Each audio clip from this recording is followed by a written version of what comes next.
She was 34 years old, and by every measure the world used to count such things, she had nothing left. Her husband was 2 years in the ground, her savings had bled out against a debt she had never agreed to carry, and the house she had kept for 11 years had passed, by a county judge's quiet signature, into the hands of a man who had never once set foot inside it. She had come to the settlement auction at Caldwell Crossing with $4.17 sewn into the lining of her coat. And she had spent 4 of those dollars on a locked railroad freight car that sat on a dead-end siding at the edge of town like something the world had simply forgotten to remove. No one had opened it in 30 years. The auctioneer himself didn't know what was inside. The 2 men who bid against her dropped out after $1.50, laughing as they walked away. But what waited inside that rusted, silent car was not dust and rot, as those men supposed. It was something that had been placed there deliberately, sealed against time, and guarded by silence for reasons that reached back further than the town's own memory. What was inside that locked car would not only change the life of a woman named Vera Colston. It would undo a lie that had shaped the valley for 3 decades, restore names that had been deliberately erased, and repay a debt that a powerful man had spent his entire career pretending he did not owe. Settle in and let us tell you the story of Vera Colston. If you have ever been underestimated by the very world you kept running, let us know in the comments below. Vera had grown up in Holt County, 40 miles east of Caldwell Crossing, in a house that smelled of pine shavings and linseed oil. Her father, George Colston, had been a carpenter and a bookkeeper both, a rare combination that had made him useful to the railroad companies moving through the valley in the years after the war. He kept their ledgers clean and built their depot shelving with the same quiet care, and he taught Vera both trades before she was 15. She learned to read a column of numbers the way other girls read hymns, instinctively and without strain. She also learned to work a hand plane until a board sang flat, to read the grain of wood before committing a nail, and to file a lock's tumblers smooth enough that a key turned like water. Her father had given her his bookkeeping journal the winter before he passed, a slim leather volume with his initials pressed into the cover.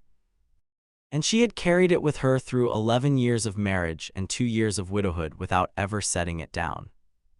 Her husband, Clement Colston, had been a decent man undone by a single bad investment, a timber speculation that a man named Aldous Price had presented to him with a handshake and a smile.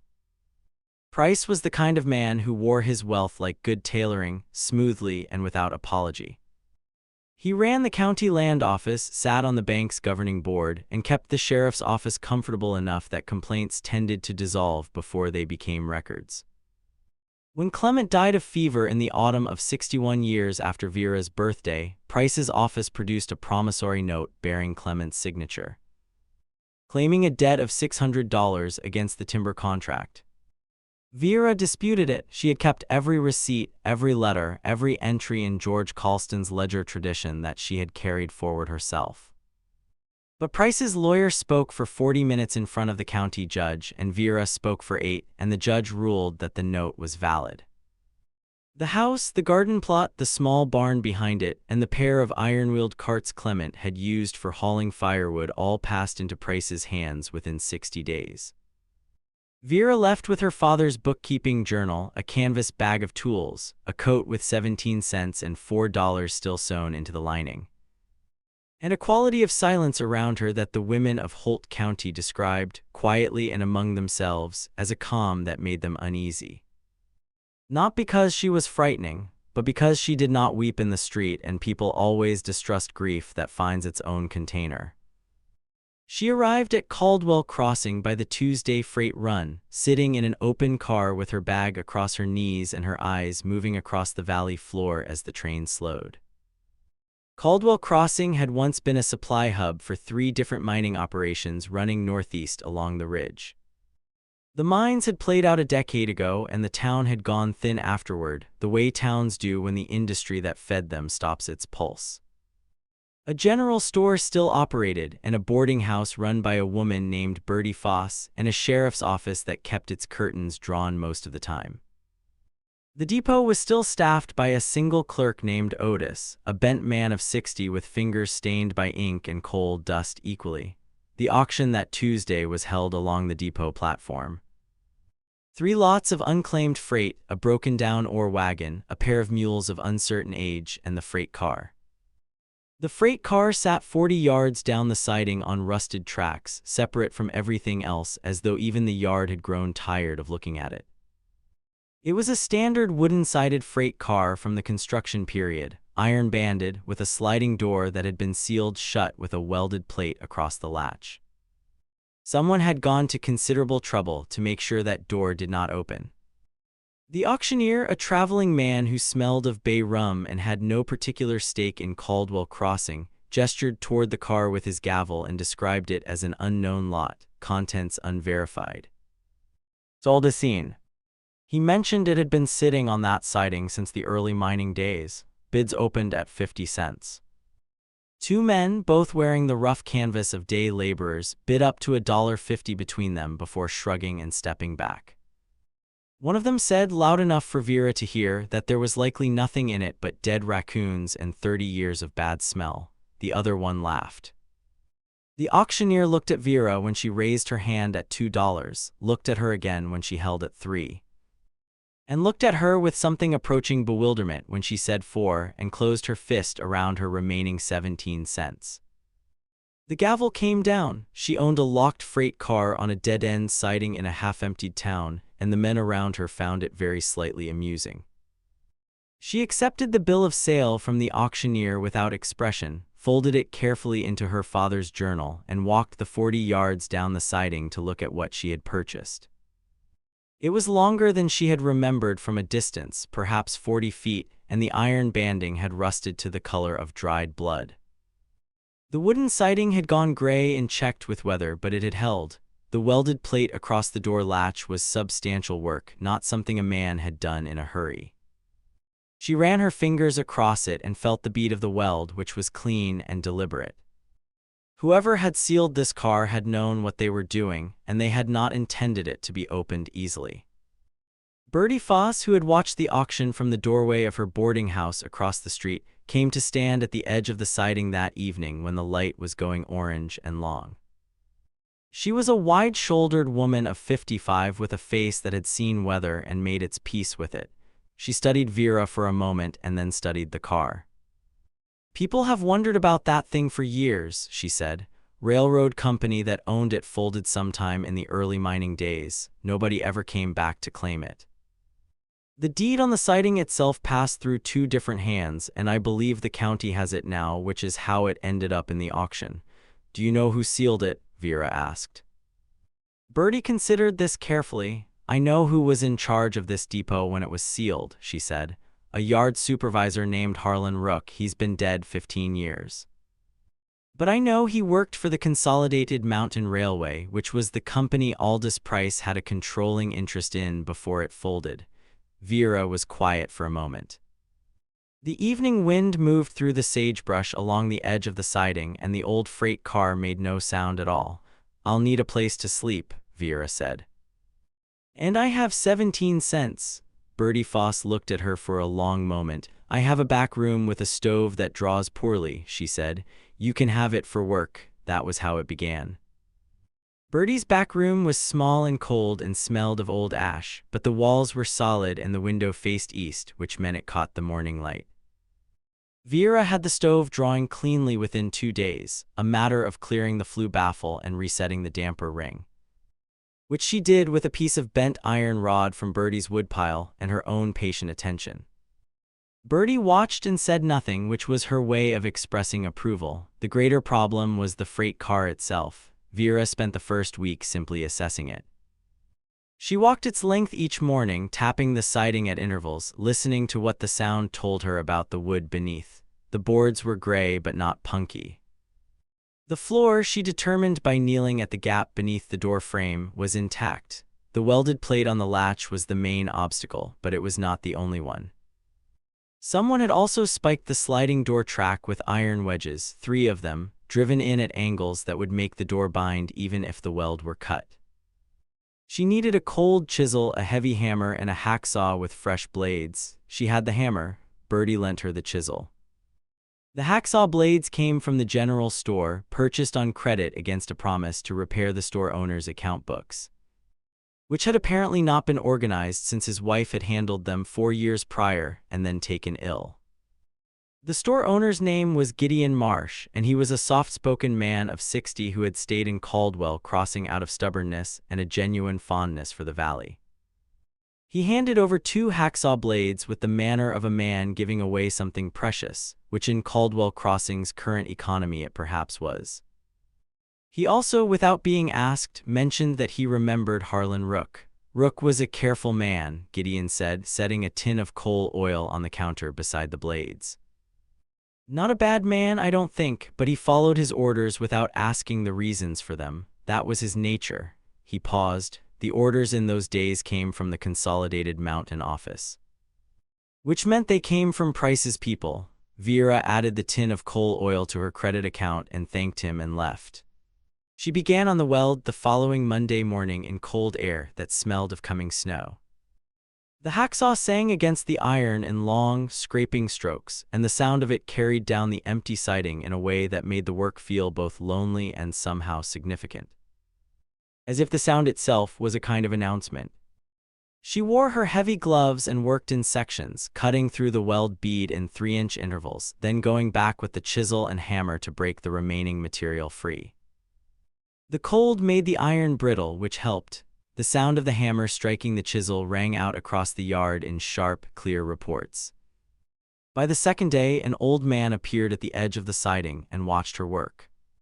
His name, she learned eventually, was Cass Deering, and he had worked as a railroad brakeman on this very line 40 years ago before his right hand had been caught in a coupling and left him with 3 fingers and a grudge against the Consolidated Mountain Railway that had never paid his medical account. He was 70 now, lean as fence wire, with a face like a topographic map of somewhere difficult. He watched Vera work for 2 hours before he offered to hold the chisel while she struck, which was a practical offer since it allowed her to use both hands on the hammer and drive harder blows. She accepted without ceremony, and they worked together in silence until the light failed. "You know what's in there?" he asked that evening, blowing into his 3-fingered hand. "No," she said. "Do you?" He was quiet for a moment. "There were rumors," he said. "Years ago, when the mine payroll went missing in the winter of '73, 340 men worked those mines. 6 weeks of wages in coin and company scrip. It never arrived at the camp. The company said it was lost in a landslide, blamed a rockfall on the North Pass." He looked at the car. "There was never a landslide." Vera set her hammer down slowly on the rail. "What year was this car sealed?" she asked. Cass Deering looked at the car for a long moment. "Winter of '73, he said. "January, I believe." The weld broke clean on the 3rd morning. The plate came away with a sound like a held breath releasing, and the door track wedges took another half-day to drive out with the chisel working in reverse.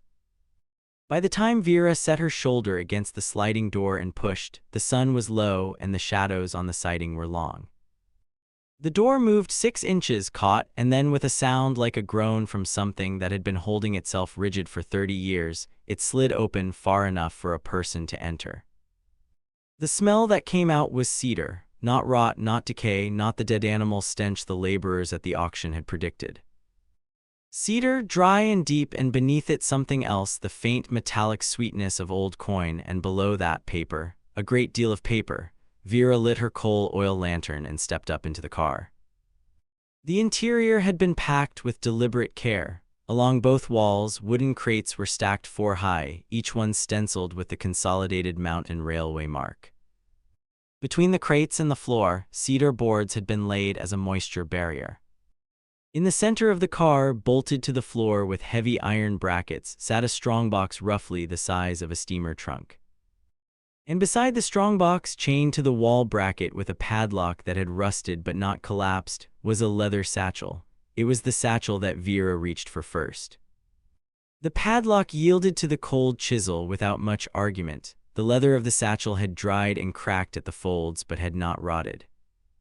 Inside, wrapped in oilcloth that had done its job for 30 years with quiet faithfulness, were two things. The first was a ledger, not a small one. A full account ledger bound in black cloth, its pages dense with figures.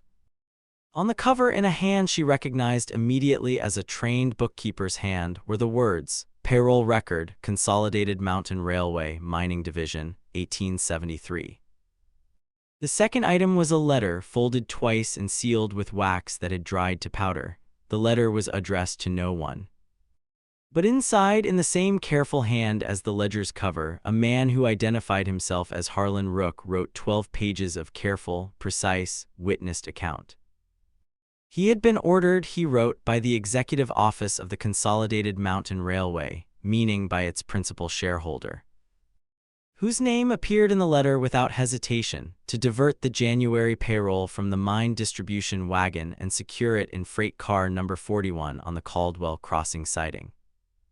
He was told it would be collected within the week by a company agent and redistributed. No agent ever came. The landslide story was manufactured. The miners waited 6 weeks for wages that never arrived. Many of them left the valley. Some of them died that winter in camps without adequate supply, because their wages were the mechanism by which they purchased food and fuel. The principal shareholder had simply kept the money, let the company fold around the debt, and walked away with it folded into his other holdings, which by that point had grown considerable. The name of the principal shareholder was Aldous Price. Harlan Rook had sealed the car himself and kept the only record because he could not undo what he had been part of, but he could not die having left no witness to it either. He wrote that he did not know if anyone would find his testimony, but that he had placed it where it was because the freight car itself was the evidence, the car, the contents, the ledger. The coin still in the strongbox, all of it untouched, all of it provable, and he intended it to remain provable. Vera sat on the cedar floor of that freight car for a long time without moving. The lantern threw its small, warm circle around her. Outside, the sagebrush moved in the evening wind. She could hear Cass Deering's footsteps on the gravel of the siding, waiting a respectful distance from the door. She thought about Clement. She thought about the promissory note that had taken her house. She thought about 340 men standing in a winter camp waiting for wages that a warm man in a county office had quietly absorbed into his own accounts. She thought about her father's ledger in her coat pocket and about the way a column of numbers kept honestly could outlast almost anything. She did not rush. She read the full ledger by lantern light, cross-referencing the wage records against the names and camp numbers. She counted the crates. She did not open the strongbox that night because she understood that the strongbox would need to be opened in front of witnesses. She stepped out of the car after midnight and found Cass Deering still there, sitting on a rail tie with his collar turned up. There was no landslide, she told him. He looked at her for a long moment, then he nodded once slowly, as a man does when something he has suspected for 30 years is finally confirmed by evidence. "How much?" he asked. "Enough," she said, "and there are names, every man's name who was owed." The next days were among the most careful of Vera's life. She was methodical in the way her father had taught her to be, which meant she moved in the sequence that evidence required and not the sequence that emotion demanded. She copied the ledger in her own hand, every page, using paper that Gideon Marsh provided from his store stock without being asked for a reason. She made 2 copies. One she kept in her father's journal case, one she wrapped in the original oilcloth and returned to the satchel. She wrote a summary document of the letter's contents in plain language, witnessed by Bertie Foss and Gideon Marsh and Cass Deering, each of whom signed it in the boarding house kitchen with Bertie's pen and ink. The strongbox was opened on a bright cold morning with Otis, the depot clerk, Gideon Marsh, Cass Deering, and Bertie Foss present as witnesses. The iron lid came up with a sound like a vault, and inside, in canvas bags that had grown stiff with age, was coin. Silver and gold both, company mint and federal issue alike. Vera did not count it in the yard. She recorded its presence and locked the car again with a new padlock she purchased from Gideon's remaining hardware stock on credit. She wrote to the county seat. She wrote to the Territorial Land Office. She wrote to the Railroad Oversight Board that had succeeded the Consolidated Mountain Railways regulating body. She wrote to a newspaper in the capital city, not with accusations but with a precise inventory of documented facts, the kind of letter that a lawyer would write, orderly and without drama, with exhibit references and witness signatures at the foot of each page. She had been reading her father's ledger tradition for 20 years. And she understood that a document written in the language of bookkeeping carries a different weight than one written in the language of grievance. 3 weeks passed before the first reply came, and then they came in a cluster. An inspector from the Territorial Railroad Board arrived by the Friday train. A small man with a large briefcase and an expression of professional skepticism that lasted approximately 20 minutes into his examination of the freight car before it was replaced by an expression of professional astonishment. A lawyer representing several of the surviving mining families arrived 2 days later. He had been searching for evidence of the 73 payroll for 11 years and had been told repeatedly that no evidence existed. It took Vera Colston the better part of 4 months to trace the families. Some of the names in the ledger led nowhere, men who had moved too far or died without descendants. But a significant number of them led somewhere. Cass Deering, whose own name appeared in the ledger for wages 3 months prior to his injury, had never received those wages either.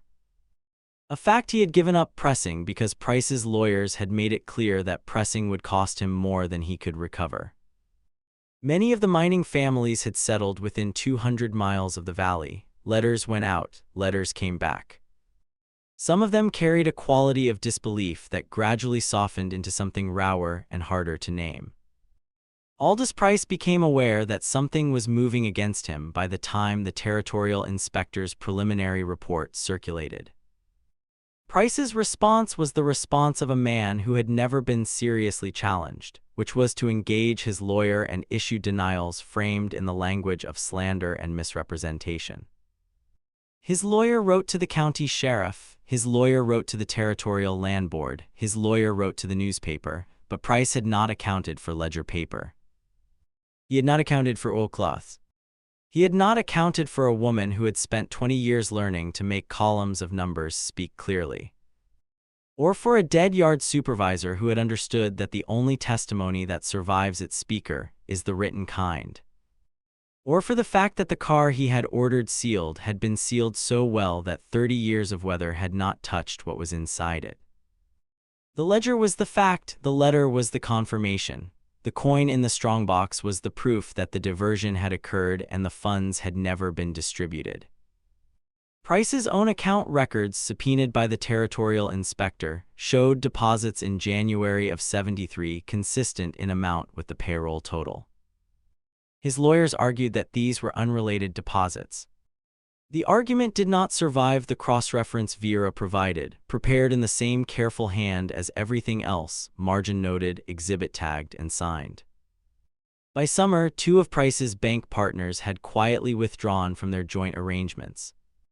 By autumn, his land holdings were being examined by the Territorial Assessor's Office for irregularities in their acquisition history, which examination turned up 3 additional properties, including Vera Colston's former house in Holt County, that had passed to Price through legal mechanisms that the assessor described in careful professional language as questionable at a minimum.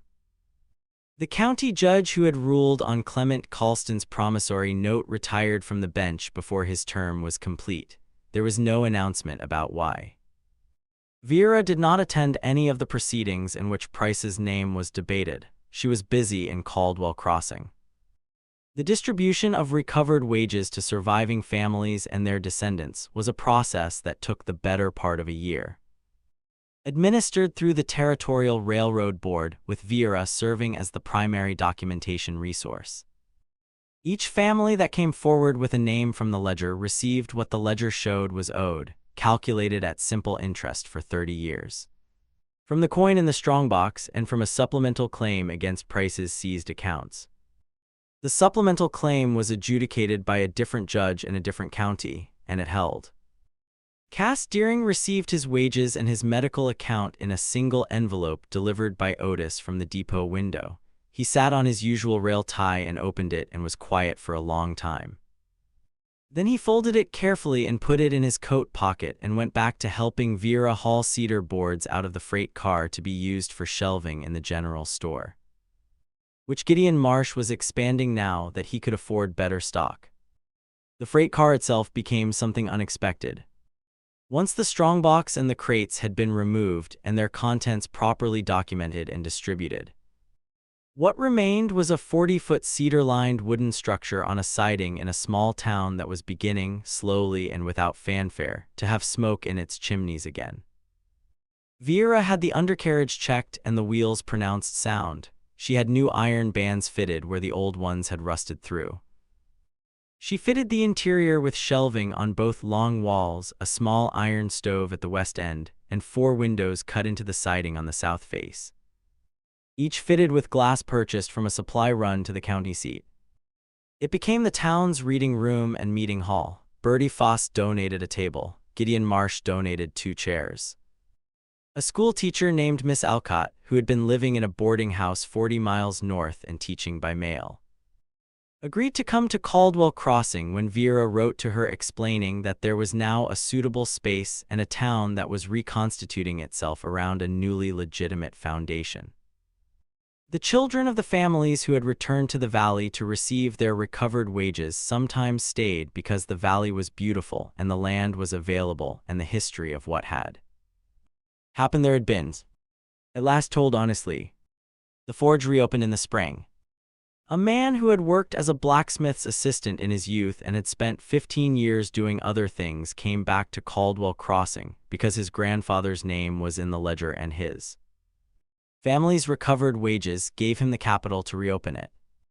The sound of the hammer on iron returned to the crossing in the way that a sound that has been missing from a place returns when it was always supposed to be there, full and certain and right. Vera's house in Holt County was returned to her by the territorial assessor's order as part of the corrected property record. She went to see it once in the late autumn. It was smaller than she remembered, and the garden had gone to grass. She stood in the doorway for a while and thought about Clement and about her father and about the particular cruelty of a world that required a locked freight car in 30 years and a woman with $4 and a father's bookkeeping journal to put a truth into a form that power could not simply override with a lawyer and a favorable judge. Then she closed the door and left the key with the Holt County Assessor's office, with a note requesting that the property be used as a family residence for anyone in the county who was left without housing through no fault of their own. She did not return to it after that. She stayed in Caldwell Crossing. Her room at Bertie's boarding house was not the back room anymore. It was a front room with a larger window and a stove that had always drawn properly. She kept her father's journal on the small desk beside the window, next to the coal oil lamp she had used that first night in the freight car. She kept Harlan Rook's oilcloth-wrapped letter in the same desk drawer, because it seemed wrong to put it anywhere that felt less than careful. She served without title as the town's de facto bookkeeper for 3 years before the county formally appointed her to the position, making her the first woman to hold a municipal account office in that part of the territory. The appointment was signed by a county commissioner who had never met her and who would never have considered appointing a woman to such a role had the ledger not demonstrated, in the clearest possible terms, what a woman who could read a column of numbers honestly was capable of protecting. He signed it because he had no good reason not to, and sometimes that is enough. Aldous Price left the county in the 3rd year after the ledger came to light. He did not leave dramatically. He sold his remaining holdings through an intermediary at prices that reflected their actual rather than their inflated value. And he moved to a city far enough from the valley that his name meant nothing there, which was presumably the point. There was no confrontation, no scene, no public moment of accounting face to face. There did not need to be. The accounting had already happened in documents, in figures, in the patient and irrefutable language of a ledger kept by a dead man who understood that truth is most durable when it is written down and sealed against weather. He had dismissed Vera Colston as a woman with $4 and poor judgment. The truth he had buried was found by the person he had helped make desperate enough to go looking. On the morning of the spring equinox in the 4th year, Vera walked the length of the siding to the reading room in the early light. The door was unlocked now, which it generally was. Inside, Miss Alcott had left a stack of new primers on the shelves, delivered by the Tuesday freight run. The small stove held an ember from the previous evening, and Vera fed it a piece of cedar kindling until the warmth began to build. She set her father's journal on the table and opened it to the first page, which showed a column of accounts from 40 years ago in George Colston's careful hand. Numbers she had read so many times they were as familiar as the lines of her own palm. Outside, the smoke from the blacksmith's forge was already rising. She could hear, faintly, the first hammer strikes of the morning. In the boarding house behind her, Bertie Foss was moving in her kitchen, and the smell of coffee and wood smoke drifted down through the cold spring air with the particular quality of something that belongs exactly where it is. 2 children ran along the road beyond the siding, their boots loud on the hard ground, calling something to each other that Vera couldn't quite hear. It didn't matter. The sound of children running is the same in any season. She sat at the table with her father's journal and her coal oil lamp and the early light coming through the south windows. And she thought about what it means for a thing to hold value that no one else can see. The freight car had sat on that siding for 30 years, and everyone who passed it had written its contents off as nothing, as absence, as rot and raccoons and wasted space. But something waits for the right person sometimes. Something preserves itself in cedar and oilcloth and the careful conscience of a man who could not undo what he had done but could leave a witness to it. And sometimes the right person comes along with $4 and a quiet stubbornness and a father's habit of writing things down honestly, and the waiting ends. She had not set out to restore a town. She had set out to survive. The restoration had been inside the car all along. She had simply opened the door. That is the story of Vera Colston, and of the locked freight car on the Caldwell Crossing siding, and of the 30 years of truth that waited inside it for someone willing to pick up a hacksaw and pay attention to what the numbers said. It is a story about what gets buried and what endures, and about the particular, patient power of a record kept honestly against the day when honesty is what the world most needs. Thank you for sitting with this story today. If it stayed with you, consider passing it along to someone who has ever found value in a thing the rest of the world was ready to discard. We would love to hear from you in the comments. Have you ever discovered that something overlooked held far more than anyone imagined? Every one of your responses means something to us. Until next time, keep your accounts honest and your doors worth opening.